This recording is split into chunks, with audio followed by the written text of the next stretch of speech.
Hey guys, Coach Shane here with your Saturday at home workout. We've got a nice little 20-minute workout for you today. Should be a good sweaty one. We are getting outside and running. Now, if it's too cold, if my gym is in my basement and I gotta put all my gear on and then go outside and run, maybe I'm gonna do something else for cardio, okay? But I wanna have something that I can incrementally increase, okay? What we're doing with the cardio piece today, we're starting with a 200-meter run, and then we're adding 100 meters every time. So on average, 200-meter run takes a minute to, let's say, a minute 20. So I want to find a piece of cardio that I can do that. And then I'm going to increase that volume as I go. So if we do a minute and a half, let's say, of skipping, well, I'm going to increase it by 100 meters. So let's add another 30 seconds to that. Okay, so we'll go 2 minutes of skipping, 2.5 minutes of skipping, etc., etc.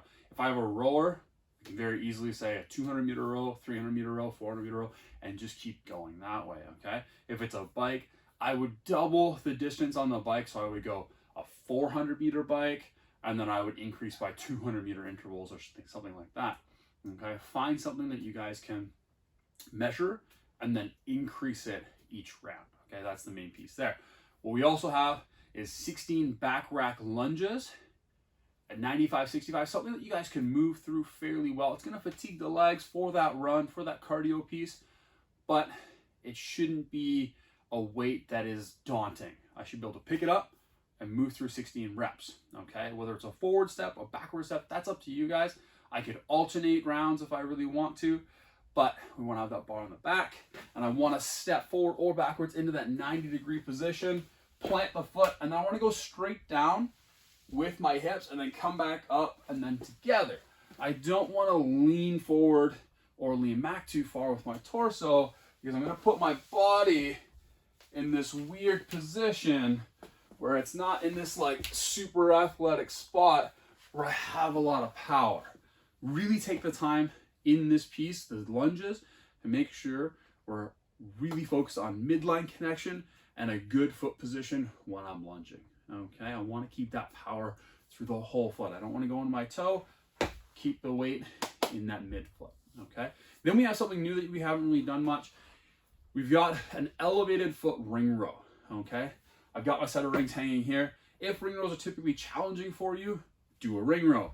If I have a set of rings and a pull-up bar and I'm pretty good at pull-ups, don't go to a pull-up right away. We still are working on that pulling mechanic, but we want to challenge you guys with that midline stability because we went from the lunge into the pull-up. We want to keep the core active and the glutes active while we go through that strict pulling motion, okay? So I've got my box here to elevate my feet a little bit.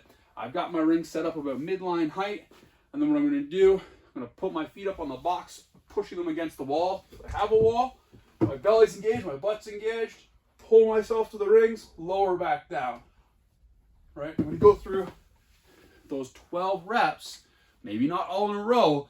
It's supposed to be challenging, trying to build that pulling strength for the top of our pull-up, okay? If you don't have a set of rings, but I do have a barbell, I can take that back rack lunge, put it down. I can do a bent over row, where I would be over, pull the bar in to my belly, probably aim for my belly button, retracting my shoulder blades as I go through that pull, yeah? We're trying to get that really great retraction in the upper back to build that strength, that pulling strength. So when we do get back to the gym, we can get back on that pull-up bar, start banging them out. Okay, guys, enjoy it, have fun with it.